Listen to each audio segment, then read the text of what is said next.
It's the Dep Lewis Show. The Dep Lewis Show. It's the Dep Lewis Show. It's the Dep Lewis Show. The Dep Lewis Show. It's the Dep Lewis Show. It's the Dep Lewis Show. The Dep Lewis Show. It's the Dep Lewis Show.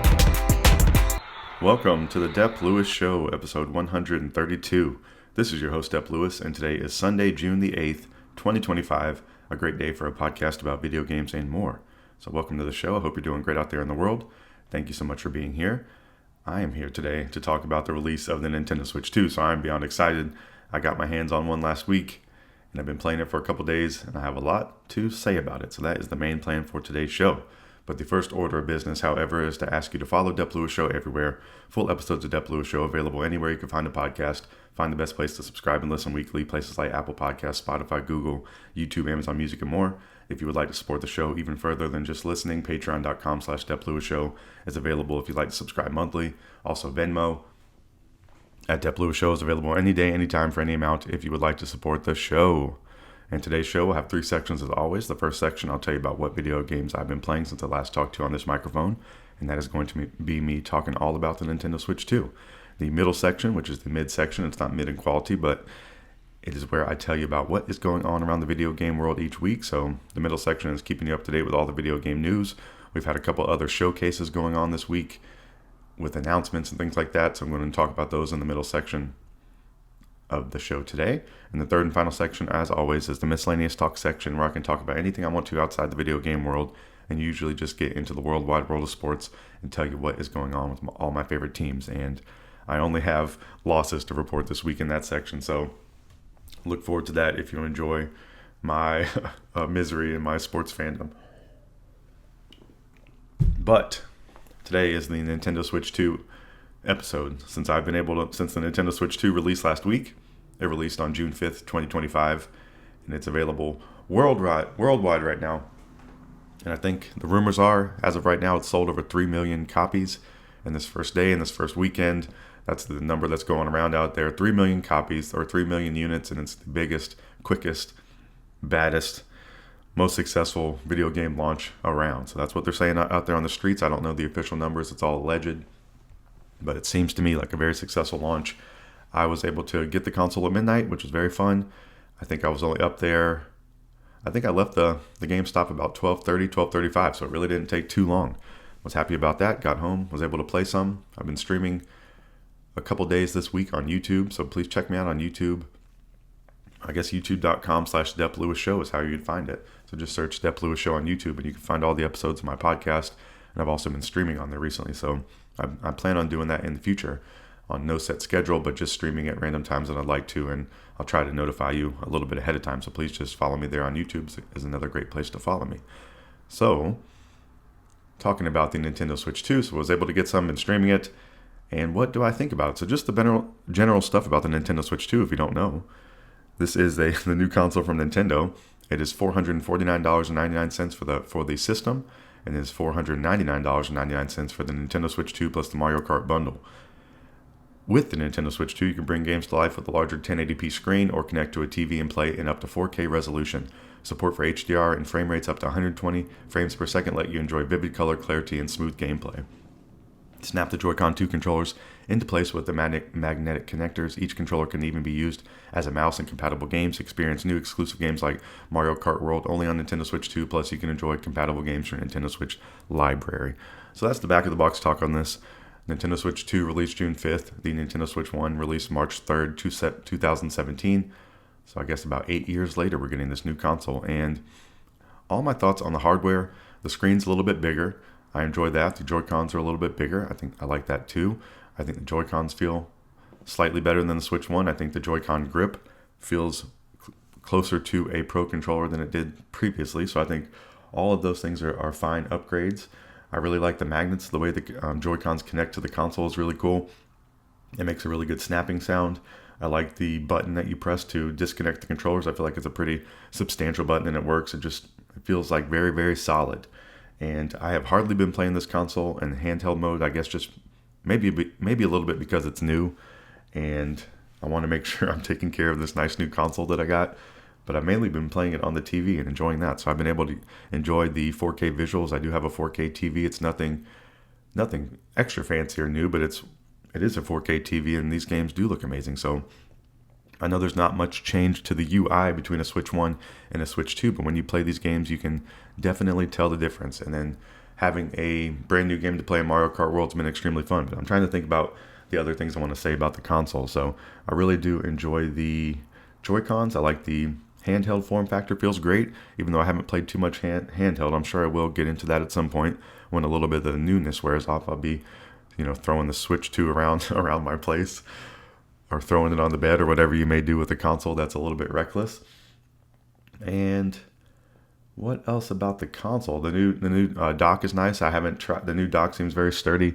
I like that it's a little more covered up. The back flap's a little more sturdy, I feel like, too. And I actually have my internet hardwired into this console. So the Switch 2 is taking over my entertainment console as the number one console in my arsenal, I would say, right now. So I'm going to be trying to play most of my multiplayer stuff on here and a lot of first-party Nintendo stuff. So I'm excited. So I'm loving the console. I think it looks great. I think it looks sleek and modern. And the tablet portion looks great too. The other part I want to talk about is a Nintendo Switch 2 Pro controller. I was going to bring that up in a little bit, but might as well talk about it now. I want to say, I think if you listen to this podcast previously, I sometimes waffle back and forth between, hey, do I want to play this on Nintendo or do I want to play this on a PlayStation 5? So if you're lucky enough to have both consoles, these are the tough decisions you have to make. But it is kind of just it's a fun thing to think about if you're into games. So I think this Pro controller is the tipping point. I think this one's putting Nintendo on par with the controllers offered from Microsoft and PlayStation currently. I think this is an amazing controller. I think it is very similar to the Pro controller previously with some slight upgrades. I think it feels more premium. It's still a light controller. I think that's the nice part about it. It's a light controller. It's rechargeable. I think the battery on it lasts a long time. If the first Pro controller is any indication, I haven't really been able to test the battery on this one too crazy because I've just been playing it and recharging it like normal, and I've had no issues with it. But the analog sticks feels great. The D-pad feels amazing. There's back triggers on this that you can customize.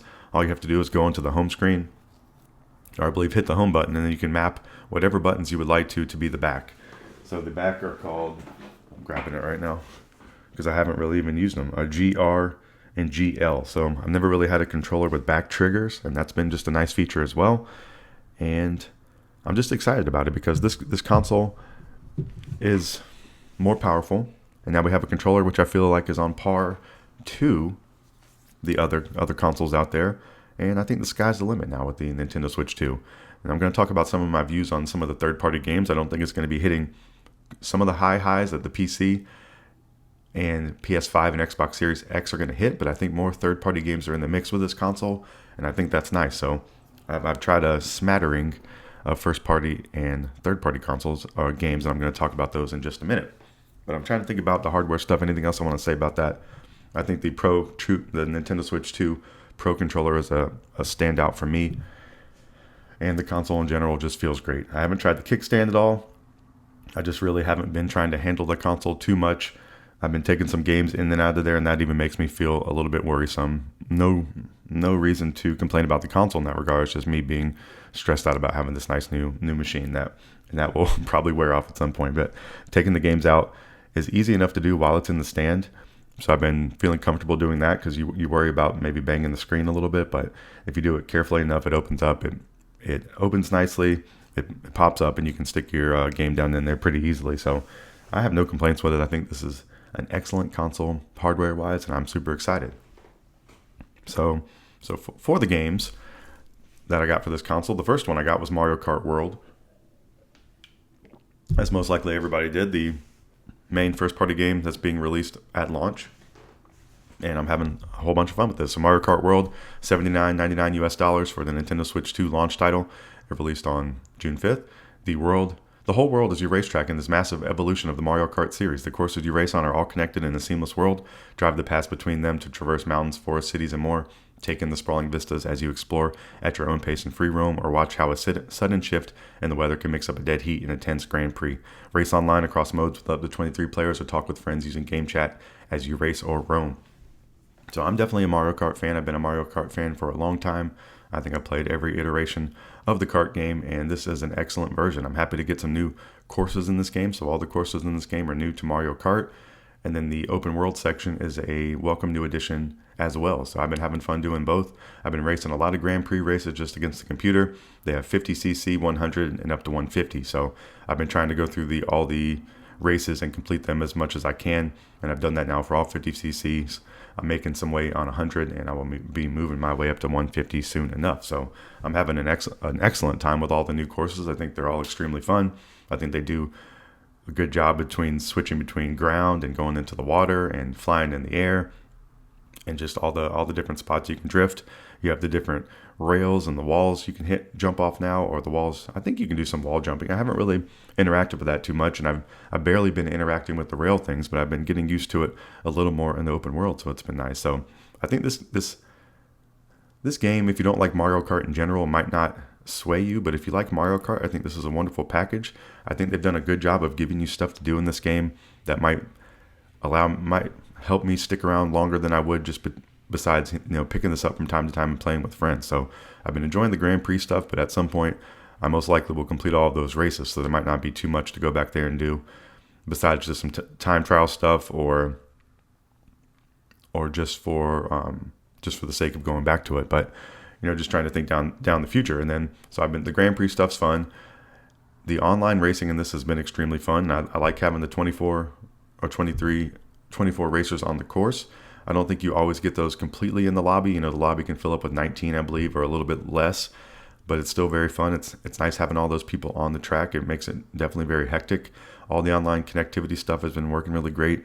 It's pretty quick to get into a match, and it allows you to drive around the open world while you're waiting for a match. So it's a little bit like Rocket League or something like that, where you have something to do while you're waiting for the match to spawn, or Fortnite, where you're just in the lobby and you can pick up the guns and shoot and walk around and just something to do. So that's pretty nice too. And the open world allows you to acclimate yourself to all the maps, which is nice. And I am slowly remembering stuff from, oh yeah, I remember the section from this map. I'm not putting together which cup it's from or things like that, but things are becoming more and more familiar to me, and I think that's attributed to having the open world aspect in this game. And I think the open world aspect is relaxing. I think the Grand Prix part of this is relaxing too, so I think this is a great game to listen to podcasts with or have as like a secondary thing that you're doing. So I think that's a fun game to have in your arsenal. And there's also some skill to this game too, with the drifting and learning the levels, and there is the random RNG, but there's definitely some skill to the kart racing, and that is fun to try to get better at that. So I've been having fun with all the modes in this game. I've been enjoying the online races. I've been doing a lot of that. I actually got my first win yesterday, so I've probably played maybe no more than 20 online races, and I think I've only finished first once. I've got a couple third places. I've got a second, and then a lot of lower in the rankings finishes. So I think I'm an okay Mario Kart racer, but it is tough out there with all the racers on the course, and then the RNG, and then just my own dumb skill out here. So been having fun with that. I like all the characters in the game. I've been mainly using Waluigi recently. I've been using Waluigi on the standard kart. I've been also using Waluigi on the rally bike when I want to go off-roading. I like Donkey Kong with the truck. I like Wario on the crotch rocket. It's been pretty nice. I've been using Daisy some since I have a dog named Daisy, and that's why I like using Daisy sometimes. I've used a little bit of Luigi, but it's been fun to use all the different characters. So in the open world area, you can go to different areas of the map, have different unlocks for different characters. So that's how you unlock the outfits for each character or the costume. So you have to go drive around the area, I think, with that character, and you will have the ability to unlock those different outfits. So it's pretty fun to pull up the map and see which ones you've completed. It'll show you how many you found for each particular character. So I think that's a fun kind of collectible thing that you can do in this game. And right now in this moment too, and this game reminds me a lot of Forza Horizon. I think there's some inspiration here added into this game, and I think that's a really perfect mix, because the Forza franchise and especially Forza Horizon are some of my favorites. So I think they've tapped into some of the open world fun with that, of having stuff that's fun to do around the world, kind of like Burnout Paradise as well. And I don't think it's like the most exciting stuff to do, or there's tons of stuff to do, or the most difficult, but some of the little challenges are difficult. You have to retry them a couple times. It seems like you can drive around the world and run into stuff pretty frequently. So far it seems like a great experience to me. And possibly they're going to add more courses into this, which can build out the open world. So I think it's only going to become better over time even. So I think they've done a great job here with setting up a great base game. And if you only played the base game, I think you could play it for a long time, it seems like. And then, of course, they're going to add more content to it as it goes. And maybe they're going to add more characters or more costumes. And I think a lot of that stuff has been fun. So I've been really trying to, not that it's important, but it's definitely, I like picking out the character I'm going to use. I like picking out the costume, which one's my favorite. I like trying to find the new ones. I like having a different ride for different scenarios. Like I'm saying, I like an off-roading one sometimes. I like the kart racer for when I'm really trying to race. So there's a lot of fun variability and stuff going on in this game, and that's mainly been me playing it by myself or just online, hitting it up into some online matches. So over the course of the history of this console, more people I know are going to pick up the console and be playing this game. So I think it's going to be a game that's around for a long time, especially in my arsenal, and going to be around for a long time for other people too. So I think they made a wonderful Mario Kart. I really can't think of any complaints with it. People complain about the price, but the price is what it is. I think that's, definitely expensive. All these things we talk about really are expensive. So you got to make your decisions there for what work for you. But I think if you're talking about this game, if you like Mario Kart, I think you're going to be a fan of this game. And I've been enjoying my time with Mario Kart a whole lot. So I think it's been a really exciting launch game. I think I've been missing, I had Mario Kart 8 Deluxe was the second game I bought for the Nintendo Switch. So this really does feel like a launch for the Switch for me. It feels a little bit nostalgic back to it. And I've been enjoying that feeling of having this game to play at launch, and having a bunch of fun with it. And I will be reporting back to you each week, what's going on with my karting and my Nintendo Switch 2 in general. But I got more to talk about, so we're going over the games I've been playing. So Mario Kart World has been one of the main games I've been playing on my Nintendo Switch 2. Another game I've been playing is The Legend of Zelda Breath of the Wild, the Nintendo Switch 2 edition. So if you own the base game from Nintendo Switch 1, you can either pay $10 for the upgrade, or if you're a Nintendo Switch Online member, you can get the upgrade for free. You just have to go download it to the store. So that's what I've been doing. And as someone who has played a lot of this game, and a lot of this game recently, it is a significant upgrade to the way the game looks. I don't think there's any reason to talk bad about the first game. I think it's perfectly fine. If you wanted to play the first game, if you wanted to save a buck, you could totally do so. And I think you would have an incredible experience. But I think with this new version, it's what you would be hoping for with having a Switch 2. It really does look better. I streamed some of this game. It's hard to tell and it's hard to kind of say this because, hell yeah, I'm streaming in 1080p. But if you get your hands on this, if you play it handheld, if you look at it on a nice 4K TV, you're really going to realize the difference, because it's going to look a lot smoother. I think the frame rate is making one of the biggest differences here with how this game is playing.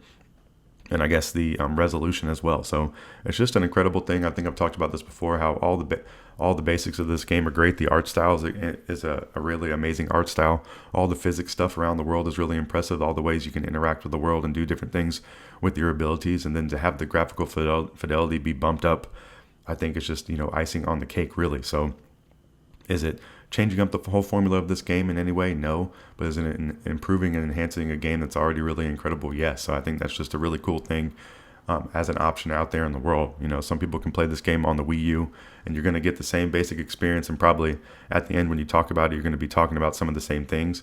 But just having the ability to have the game look and run better and more modern, I think it's a good thing. And if you've shelled out the cash for this, I think it's a nice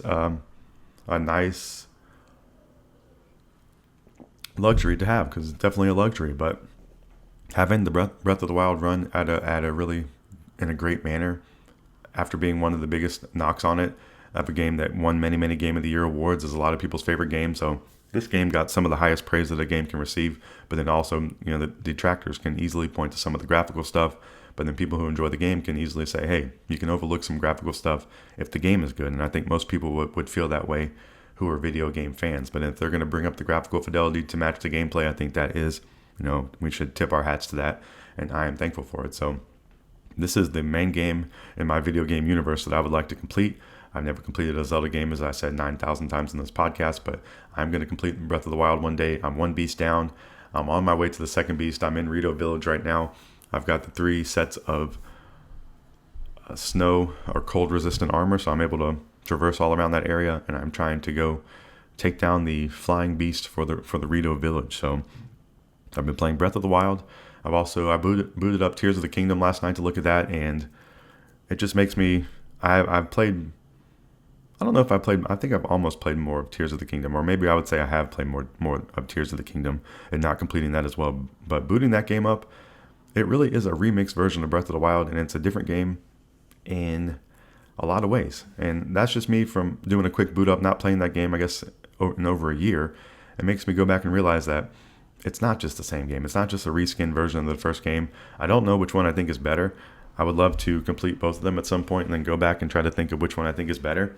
But I think it's an amazing game. It won Game of the Year for my show based on how many hours of it I did play that year, and I think it's an amazing game. But in booting it up, it was fun. It was fun to see some of the similarities, and it was fun to be reminded of some of the differences. And some of those differences, I wasn't remembering how different they were. Like all the abilities you use, there's 3 different planes that you can, or 3 different territories. You have the sky, you have the ground, and you have the underground. And there's different ways you can traverse to these things. And the world's just a little bit different out there. So it's a different beast. And I'm excited to get to that at some point too. So the Zelda games are looking and running beautifully. You can get the upgrades for free if you are a Nintendo Switch Online subscriber. And there are also new Nintendo Switch 2 versions that you can go buy in the store if you don't have any affiliation with the previous game already. So having a lot of fun with the Zeldas. I'm trying to think if there's anything else I want to say about those games. But they are looking and running beautifully. All right, thinking of some more Zelda, there is a Zelda game on the Nintendo GameCube Nintendo Classics. So that is now a new addition to Nintendo Switch 2 in the online service. We have Nintendo GameCube games on there. So you have to be a Nintendo Switch Online plus expansion pack member. But if you are, there are 3 available games, one being The Legend of Zelda, The Wind Waker, F-Zero GX, and Soul Calibur 2. So I booted all these up and tried them. The Wind Waker looks incredible. I think there was a lot of talk before of if this was going to be the GameCube version or if it was going to be the HD Wii U version. I believe it's the GameCube version with the upgraded enhancements of the Switch 2, and I think that's the case, but I think this game looks incredible. I think it looks like an HD version. I think it looks like an enhanced version. I think it looks like an incredible way to play the Wind Waker, so this is kind of another game that I'm adding to my short list of games I would like to complete at some point because I've had a lot of fun with Wind Waker over my life. I've never completed it. I've given a lot of tries. I've put a lot of hours into it. I've listened to the soundtrack for a lot of hours, and I think now is going to be the perfect time of the way the universe is going to mash up, and I'm going to finally play this game here on Nintendo GameCube Nintendo Classics. And one other cool thing with the Nintendo Classics, and I believe this is the case for Switch 1 as well. There's a couple new features, and I think this one is on Switch 1, but you can remap the controls now for these games on Nintendo Classic. So in Wind Waker, the horizontal movement, so going left and right, is actually inverted, kind of like an old Jak and Daxter game, but you're able to update that and map it just to be like a modern game where if you press left, you look left. If you press right, you look right. So a pretty wonderful addition, and something if you haven't played Wind Waker in a long time, you boot it up, it's going to be a little bit striking of getting used to it being inverted, and I think you would get used to it being inverted, but if you can change it to be correct, I think that's extremely nice and a great quality of life improvement. So something really cool and thoughtful there. I saw in Star Fox 64, you can, if you want to move the blast button for your ship to the shoot button, you can move it back to the trigger instead of A. So there's some cool options like that can make these games feel a little bit more modern, and you're still playing an old classic game that you love or something that you wanted to try out. So I think it's great to have these GameCube games on there. As someone who really loves the GameCube, I have a lot of these GameCube games I would like to go back and finish or play, or some I never got to play. So there's a large chunk of games I would like to complete that are GameCube games for me. So I think this is going to be a nice service for me to have and something for me to utilize. So there's only 3 games on here currently. I think they're all really fun games. I've never played F-Zero GX before, and I tried it out and had some fun. I really like the F-Zero game from the 64, and it's been a game that's had something I haven't played as much of the game as I think I would like it. So I think I should give this game some more plays, and I'm excited to do so on the Nintendo Classics. And then Soul Calibur 2, a game that you can play with Link in as well, is a really awesome fighting game, a good throwback fighting game. I think it looks amazing, and I've had some fun playing this. So all really cool options. I need to play more of the Nintendo Classics as time goes on, and I will definitely be doing so with the GameCube stuff. So what else do I want to say about the Nintendo GameCube side of things? It's just really awesome, and I think that's a wonderful copy of Wind Waker in there. So if you want to play some Wind Waker, go try that out. and it's been really cool. It's been the games I've had at launch has been a really great smattering of games. Even with Kart World, Zelda Breath of the Wild, and then having Wind Waker, I can pop between all of these. I have the Mario Kart disc in, but I have Zelda Breath of the Wild digital. I have the GameCube games are digital, so to be able to, at a moment's whim, change between these things. If you're playing Mario Kart World for a while and want to hop over to Zelda, I think that is a nice use. It's nice to have the digital game sometimes for those kind of scenarios where you're able just to switch based on mood, and this is all just kind of an extra luxury, but it is nice. I think it's nice having a mix of physical and digital, and being able to hop from the game sometimes is nice, and I think it sometimes encourages you to hop over to those games and play them when you maybe wouldn't do so. So I've been having a lot of fun with that. So a couple of the other games that I've tried out on the Switch 2 just to see how they run or see what's going on with them was Street Fighter 6. That's actually a game I picked up.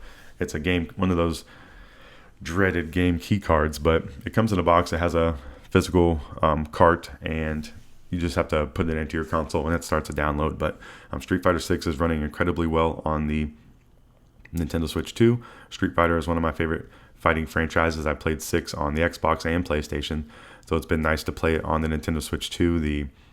The version of it that I bought comes with the year 1 and 2 characters, so that's something. I never bought any of the characters on Xbox or PlayStation, so it's been nice to have those, and it really builds out the roster. And there's a couple of new characters in there that I would definitely try to main, and then there's the previous characters that I like using. So one of my complaints with this game originally was the roster was kind of small and missing some of my favorite characters over the Street Fighter history, but I think the addition of year 1 and 2 characters has made the roster more enticing, and I guess they're going to add more characters to it in the future would be my guess. But having this game on Switch 2, it runs really, really great.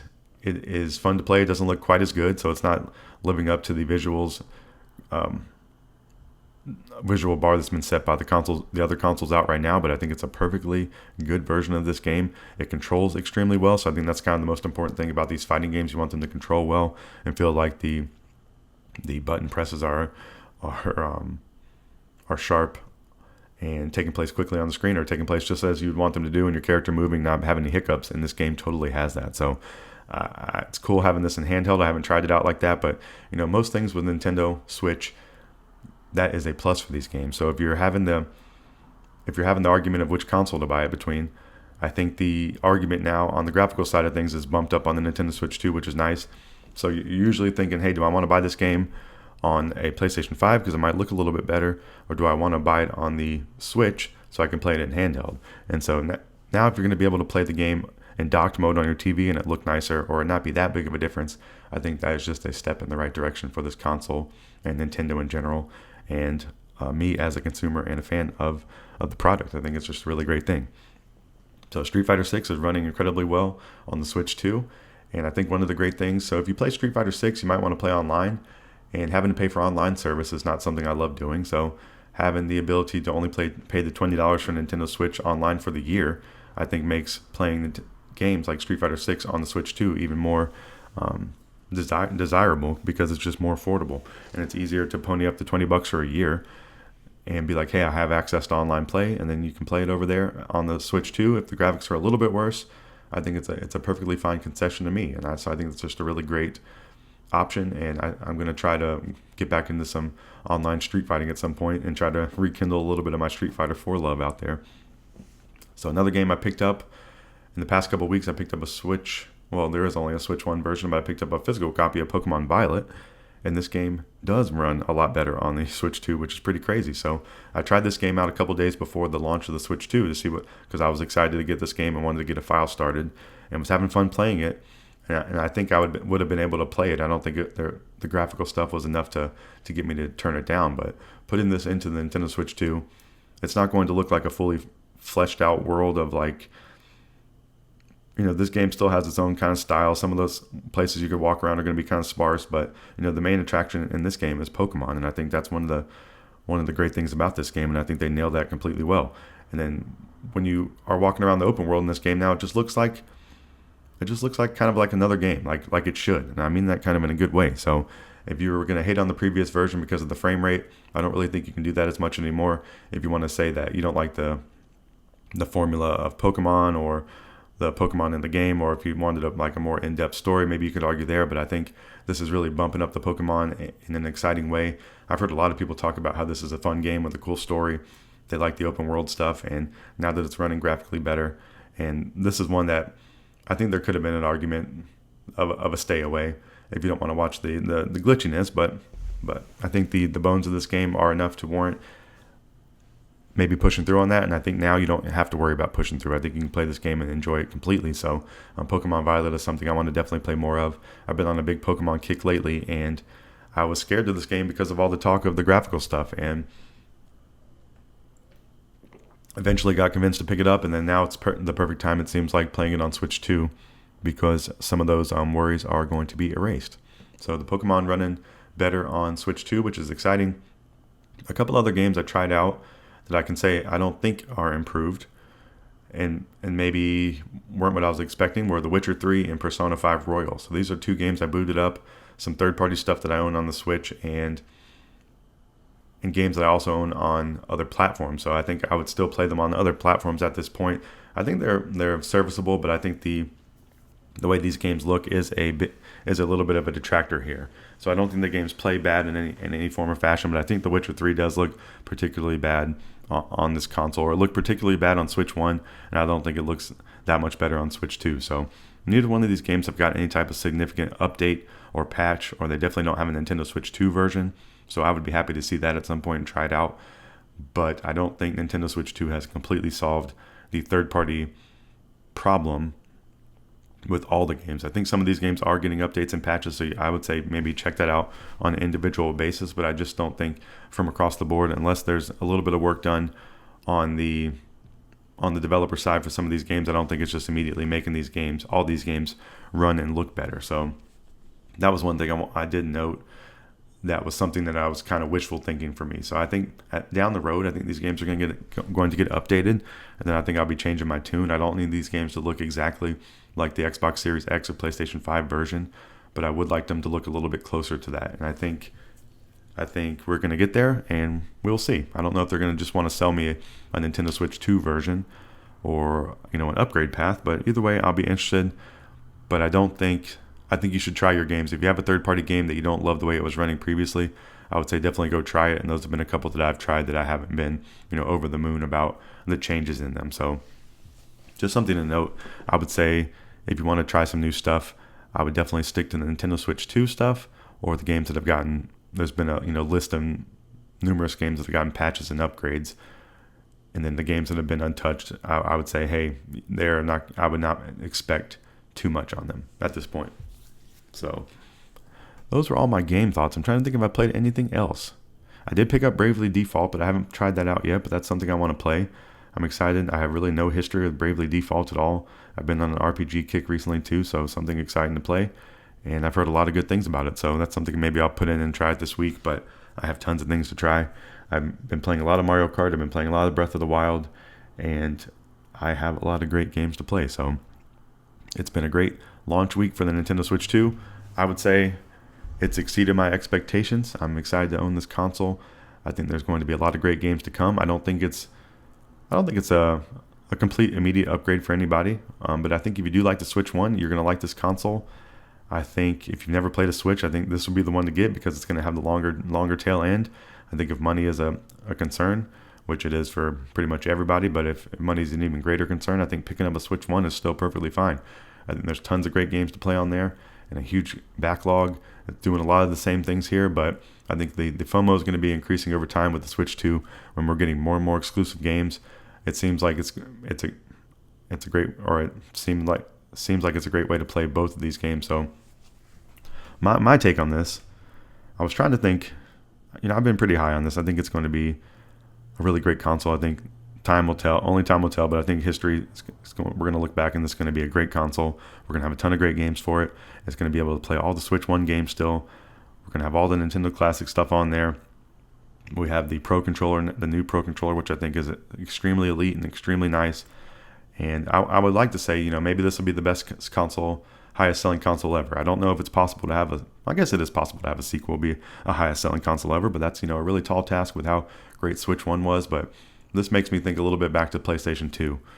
times. And I don't know why I keep kind of thinking about that, but PlayStation 2 has been revered as one of the best-selling consoles, or maybe is one of the best-selling consoles of all time, or most successful. And I think once the Switch 2 really, really gets rolling, and over some of this initial hate and some of the people's maybe valid concerns and maybe a little bit of apprehension about picking it up, I think this thing is going to be around for a long time. I think it's going to have a lot of success, and I think there's some potential that it could be my favorite console of all time. So that's some of my early initial thoughts. I know those are kind of wild and out there, but I really think it's true. I think it's doing a lot of great things I like, and I would love for it to be my main console going forward, and we're going to see how that works out, because as I'm someone who likes to play a wide range of stuff, even stuff outside of Nintendo, so I think there's still some validity to me having a PlayStation 5, but I think I'm going to be playing less games on it, and going to be playing more games on the Nintendo Switch too. So I'm just super excited.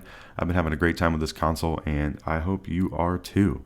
So if you want a recommendation from me, I would say pick this console up. I think it is a 10 out of 10 so far. I really do. I'm loving this Switch 2, and I highly recommend it. So that's everything I have for you for this first section of the show this week. Those are all my Switch 2 thoughts, and you'll definitely be hearing me talk more and more and more about this over the next weeks, months, years, etc. So, go Switch 2. Thank you to Nintendo for putting out a great console. I've been super excited. It's been something I've been looking forward to for a long time. It's living up to the hype, and it just feels really great to own one. And yeah, just excited and thankful and having a lot of fun. So that's the plan over here. So that is going to wrap up the first section of the show. We talked about everything Nintendo Switch 2 related, so that was a whole lot of fun. And we still have a couple more sections of this show to go. So we're going to take a quick break. You're going to hear some lovely break music, and we're going to come back for the midsection where I tell you what else is going on around the video game world besides the Nintendo Switch 2 release. There is a bunch of other stuff going on, so you don't want to miss it. So come back after this music.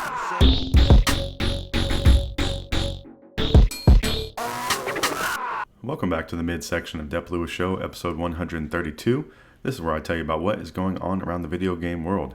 And this week, it's, what is going on besides the Nintendo Switch 2 release that we already talked about in the first section. But there has been a lot of other stuff going on. All these other companies are trying to get out there and put their name out there on the lights to try to get some of these headlines along with the Nintendo Switch 2. And the first one we're going to talk about is Sony. So Sony put on a State of Play on Wednesday of last week, so Wednesday, June 4th. And in this, it was a 40-plus minute show with news and updates on must-play games coming to PlayStation 5. The show highlights a selection of great games from creators across the globe. So with these showcases, I like to go through and just highlight the things that I thought were most interesting, but I like to recommend that you go watch them. So if you want to go watch these for yourself, it's just giant video game commercials, fun to watch. Might be some games in there you'd be interested that, I'm not picking up on that are cool or that you might like. So, just go check those out as always. But, the main games I saw from the Sony State of Play that I thought were cool, there's a couple of them. Marvel Tokon Fighting Souls. It is the new PlayStation Studios, Arc System Works, and Marvel Games assembling for a 4vs4 tag team fighter launching in 2026 on PlayStation 5 and PC. So this looks like it's going to be a really cool use of the Marvel franchise. The graphical style of this game looks amazing. This is the Arc System Works as the developer here. They make games like Guilty Gear and Blaze Blue, so they have an extremely cool style. And having this style with the Marvel characters, I think, is going to be a home run. So this is an extremely cool mashup as a fighting game fan. And I think this, like I said, this is going to be a home run.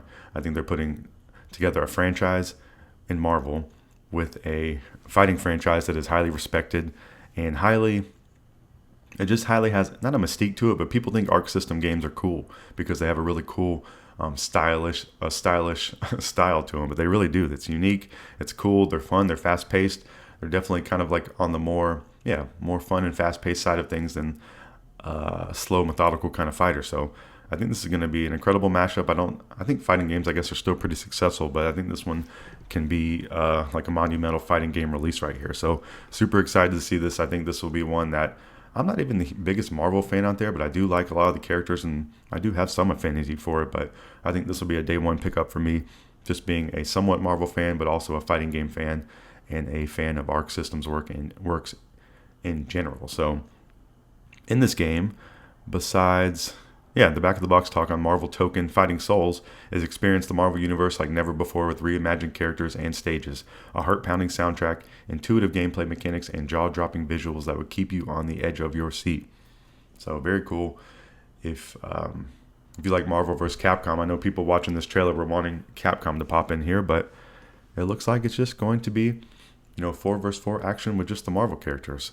And that Marvel vs. Capcom collection is an amazing thing too. So that could be something kind of to prepare your skills for this game of having a tag team fighter. It's just in that same vein, but really, really cool.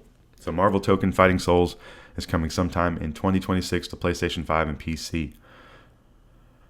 So, keeping on the fighting game territory, something else that was announced in the Sony State of Play that I think is extremely cool and something I want to pick up on day one is the Mortal Kombat Legacy Collection.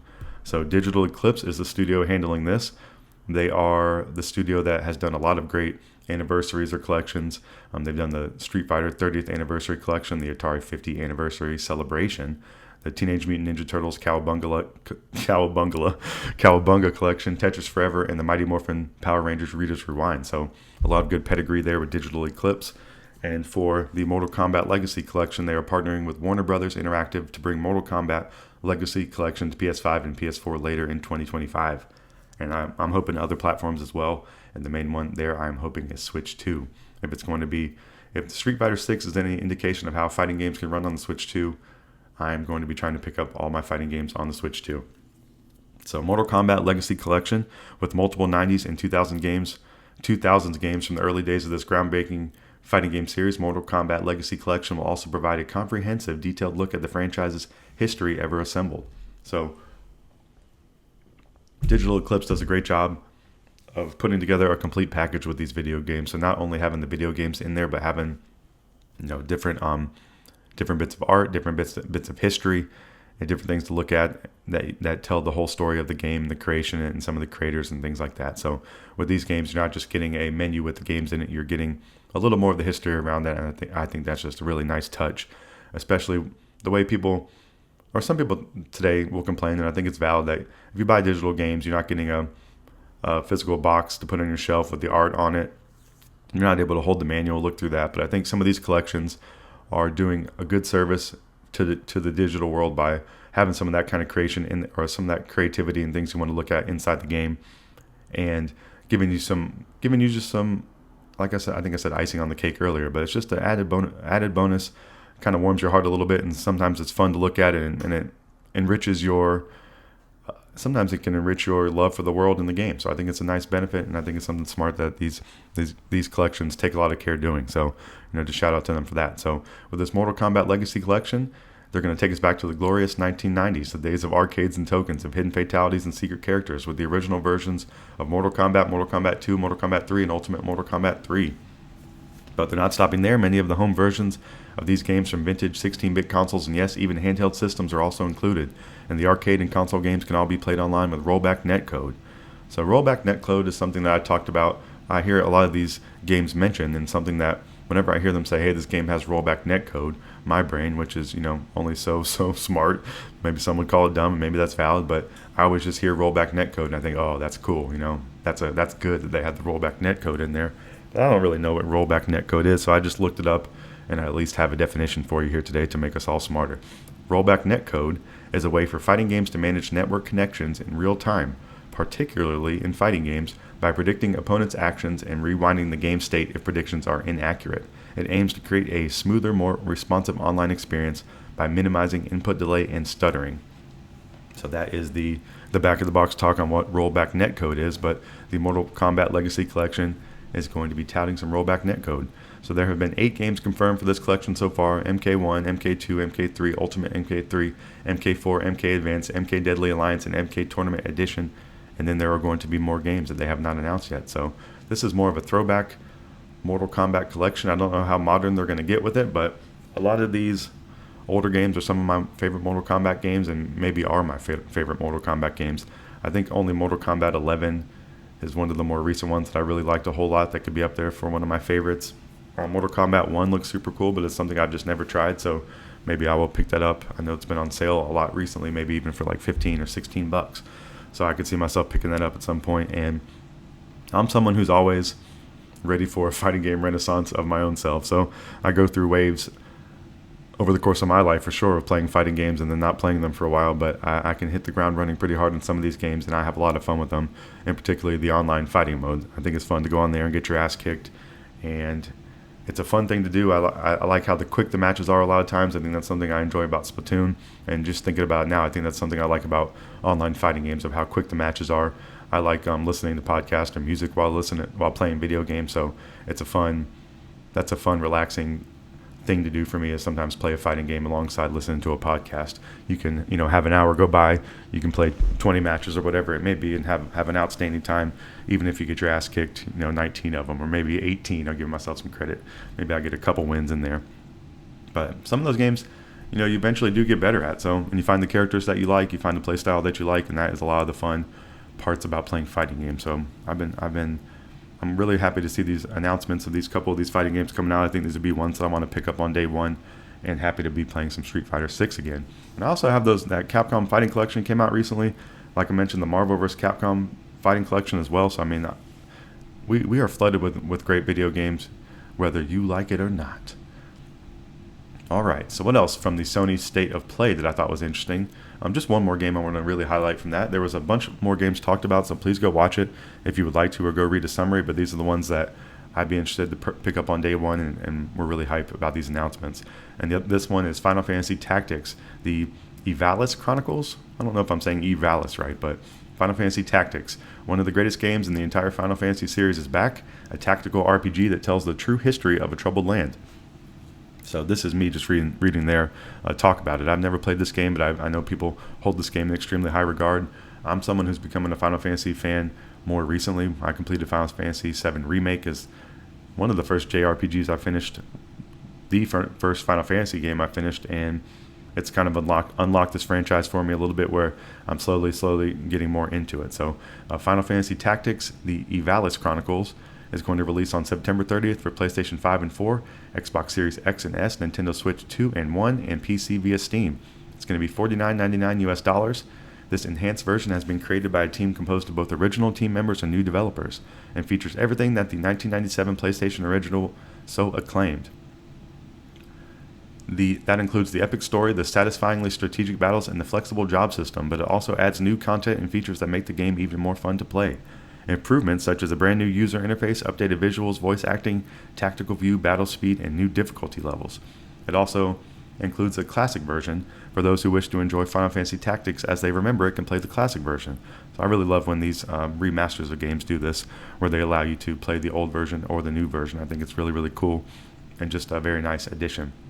So this will unite the graphics and gameplay of the original 1997 version with the renowned War of the Lions translation. This version stays true to the original in almost every aspect, but includes some handy features such as autosave, play like it's 1997 all over again. So a couple of really cool announcements there from the Sony State of Play. I don't know if any of these games they announced are going to be completely tied to the PlayStation. I guess maybe this Marvel Tokon Fighting Souls says PlayStation 5 and PC, but I would imagine that could be multi-platform. I would imagine Mortal Kombat would be multi-platform, and I imagine the Final Fantasy Tactics would be multi-platform, but you can't quote me there. Oh yeah, Final Fantasy Tactics will be multi-platform. I'll be looking to pick that up on the Switch 2 would be my guess there. So a lot more shown in that Sony State of Play, but those are the main highlights for me. And overall, I think it was just kind of an okay show. I enjoy these shows in general because I enjoy video games, and then I also have the benefit now of being able to talk about them on this podcast. But just in general, I wasn't too hyped from the show. A couple of announcements that I like, a couple day one pickups. So I think that's a pretty good thing. I can't complain about that. Coming out of a show with at least one game I want to pick up on day one is a nice thing. And there was probably a couple of those from this show. So no complaints from me there. I'd be excited to see some more Sony like first party stuff. But there's plenty of stuff to play, and I'm just super happy with the Nintendo Switch 2 over here this week. All right, so we had a Sony State of Play earlier in the week. Then we had the Switch 2 launch, and then on Friday we had the Summer Game Fest Live, which took place June 6th. It was live from the YouTube Theater in LA. It was hosted by Jeff Keighley and Lucy James. It was nice to see Lucy James on there. She's someone I've seen on Giant Bomb content, so nice to have a little mix of hosts there. I guess Jeff Keighley maybe is trying yeah, maybe he's getting tired of doing all the hosting and is trying to get another good counterpart up there. And it seems like Lucy is a good one for that job. So Summer Games Fest is a 2-hour live showcase featuring updates from the world's top game development studios. So this one as well, it's 2 hours long. This one, I guess maybe I was a little more underwhelmed than the Sony State of Play. So another one, please go watch for yourself if you would like to. It's fun to watch these things, so please go watch them. I can't, I'm not going to have the same video game taste as you. But overall, nothing really to report from this show that I thought was too interesting. I think the biggest announcement that I think is interesting, but just not a franchise that I've gotten all the way into yet myself, is Resident Evil. So they announced Resident Evil 9, which is called Resident Evil Requiem. It's the newest entry in the horror franchise and actually got a release date. It's going to release February 27th, 2026. The back-of-the-box talk on Resident Evil Requiem is Requiem for the Dead, Nightmare for the Living. Resident Evil Requiem is the 9th title in the mainline Resident Evil series. Prepare to escape death in a heart-stopping experience that will chill you to your core. A new era of survival horror begins in 2026. Technological advancements combined with the development team's depth of experience combined in a story with rich characters and gameplay that's more immersive than ever before. So Resident Evil has done a lot of great remakes of their past games. They've had a lot of great new releases. So this is a franchise that I've barely tapped into. I've played some of 4 at some point. I have beaten Resident Evil 5, I think maybe twice. So randomly, that's just one of my favorite Resident Evil games, I guess, just out of the only one I've completed. But this is a franchise. I'm generally kind of a wuss with scary stuff, but this one does have some qualities to it that make me want to try it out. And you never know, I might be playing Resident Evil 9 one day. So I think that was the biggest, coolest announcement from the Summer Games Fest for me. But please go check that out if you'd like to. It was a 2-hour showcase, and you can go watch it now on YouTube. So if you're listening in real time today, there is a Xbox game showcase taking place, and is taking place in just a couple hours, or actually about an hour for me in real time recording this podcast. So I will be telling you what happened or I thought was cool about it next week. But there is an Xbox game showcase if you're listening in real time by chance to this podcast today, immediately downloading it. It's taking place on June 8th at 10 a.m. Pacific Standard Time, immediately followed by the Outer Worlds 2 Direct. And then later tonight on June 8th as well, there is a Death Stranding 2 on the Beach live game premiere. So if you want to come back, or if you don't have time to listen to those, or get the memo today, I'll definitely tell you next week on this show what's going on at those showcases. So Xbox game showcase today, and also a Death Stranding 2 on the Beach live game premiere. And the last thing I want to mention this week, we talked about the launch of the Switch 2, so that's been the kind of the main topic of discussion for the show today. We talked about the Sony State of Play, Summer Games Fest. We talked about some of the upcoming showcases, but there was a game that released last week that I want to talk about and highlight, something I think is cool, and that is Deltrarune. So something I really didn't know too much about previously, but I maybe know a little bit more about it than I even thought. So Deltrarune, the chapters 1 through 4 released on June 4th, 2025. It released on June 5th in Japan, Australia, and New Zealand, so it's fully released as of this podcast. The developer is Toby Fox, who is an American video game developer and composer. He's a 33-year-old who was born in New Hampshire. Deltrarune is coming to Steam, Switch 2 and 1, and PS5 and 4. So and there's also a demo of Chapter 1 and 2 available now, so I might need to even go try that myself. But the cool part about Deltrarune is it is the next adventure in the Undertale series. So I really didn't realize it was like the brother or cousin to Undertale. Undertale is a critically acclaimed game, something I own on Switch and PlayStation, so something I'd like to play, and it's been on sale a whole lot. So if you'd like to go pick up Undertale, I know it's on sale right now as well.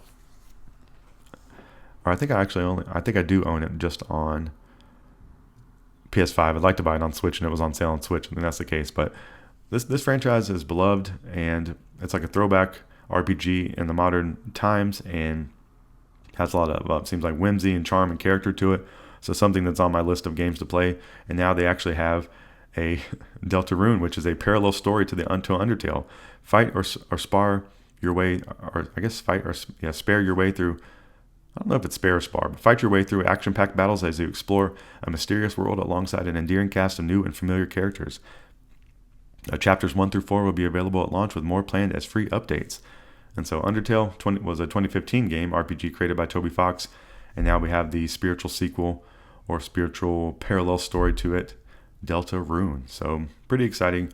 This is basically, basically like Concerned Ape, making Stardew, and this is Haunted Chocolatier. This is Toby Fox's second game after his giant monumental first world-class, world-renowned release, and there's a million people excited about this. And this is still Undertale. I guess is kind of an underground champion, underground classic, but it's possibly touched the mainstream a little more. And this is one of those games that's only going to garner more attention over time. And I think it's just a classic video game, Undertale. And my guess is Toby Fox has made another classic video game with Deltrarune, so something I look forward to playing in the future. And on the Switch 2 would be where I'm going to play it. So I got it on my wish list, and we'll be picking it up at some point. So that is Deltrarune, available right now. All right, so that's everything I have for you for the midsection of the show this week. We talked about Sony's State of Play, including Marvel Tokon Fighting Souls, Mortal Kombat Legacy Collection, Final Fantasy Tactics, the Ivalice Chronicles. We also talked about Summer Game Fest and Resident Evil Requiem, which is Resident Evil 9. We talked about the Xbox Game Showcase that's upcoming today, along with the Death Stranding 2 On the Beach live game premiere. So I'll be talking about those two next week on the show. And then I talked about Deltrarune as a game that's available right now, so please go check that out if you never heard of it before. So that's all the video game news and thoughts and information I have for you this week. That's going to wrap up the midsection of the show. But we have one final section, which is the Miscellaneous Talk section, where I can talk about anything I want to outside the video game world. So it's just going to be a quick update on what's going on with all my favorite sports teams. And it's going to be a really quick update. And it's going to be a bummer of an update because my one team that I'm following that's currently going right now has taken only losses since I've last talked to you. So we'll get into it after this music.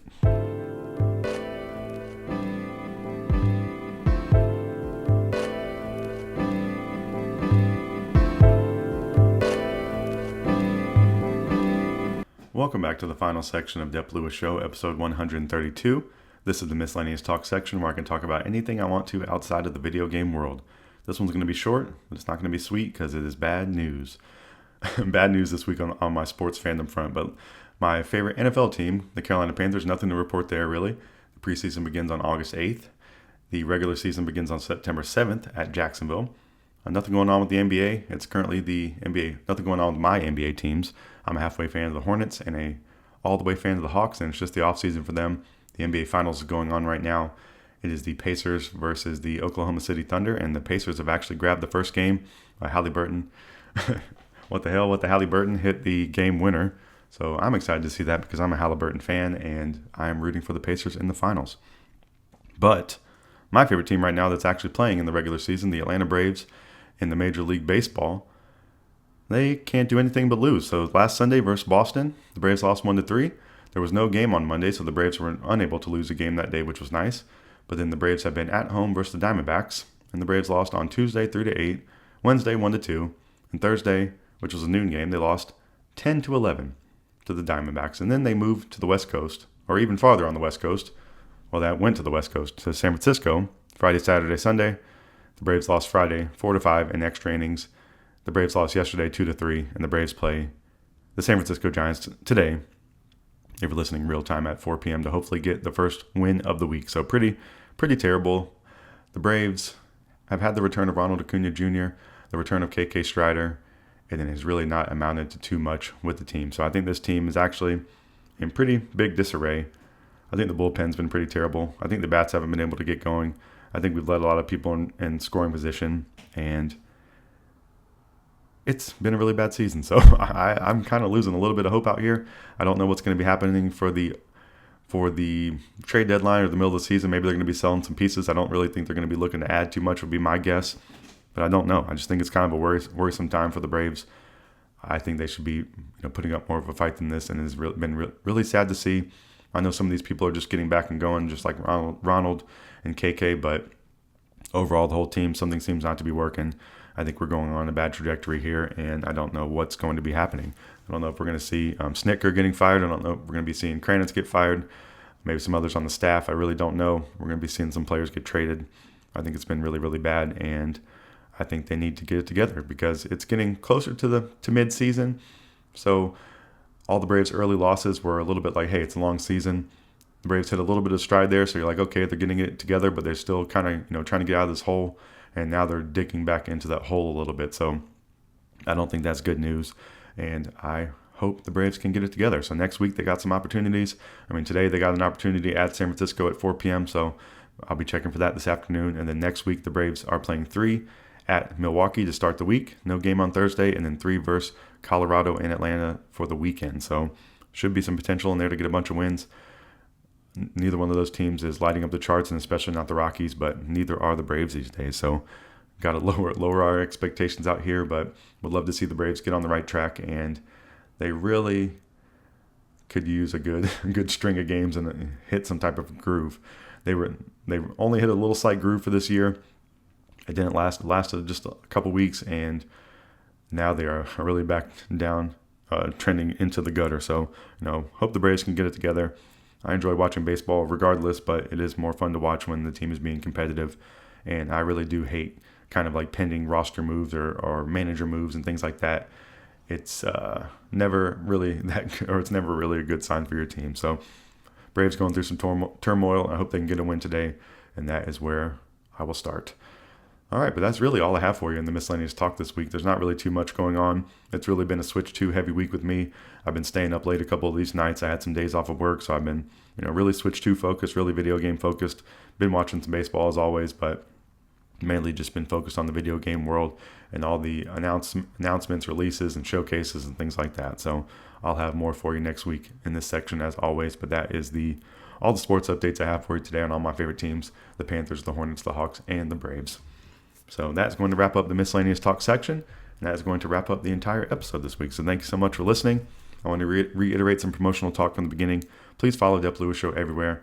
Full episodes of Dep Lewis Show available anywhere you can find a podcast. To find the best place to subscribe and listen weekly. Places like Apple Podcasts, Spotify, Google, YouTube, Amazon Music, and more. If you'd like to support the show even further than just listening, patreon.com/Dep Lewis Show is available if you'd like to subscribe monthly. Also, Venmo at Dep Lewis Show is available any day, anytime, for any amount if you would like to support the show. I'd just like to mention, I think following me on youtube.com/Dep Lewis Show is a great place to follow. I've been doing some streaming on there. I'm not going to really announce any type of schedule at this point, but if I do decide to stream one day, I'm going to put it up, hopefully with a couple hours of notice, something like that, maybe even a day's notice at most. But I'm going to do some more streams on there from time to time, so please follow me on YouTube. You can also listen to the podcast on there as well, but it's just a good place to follow to get a lot of Dep Lewis Show content. So just thank you so much for supporting my show in any form or fashion. Thank you for listening. I hope you have a wonderful week out there in the world. I hope you are having fun with your Switch 2. I hope you're going to play a lot of great games on it in the upcoming week. That's what I'm going to be doing. I'm very thankful that I got the Switch 2 console, so shout out to you, Nintendo, for making something great. Shout out to me for being able to buy one, and shout out to me for getting it at midnight and having some time off work to play it. It's been a really incredible week, a fun console launch. As an old guy, it's fun to get a little bit of fun like this in your life. It doesn't always happen, and I'm excited to do so. So thank you to the world. Thank you to you for listening, and have a wonderful week. Talk to you next time.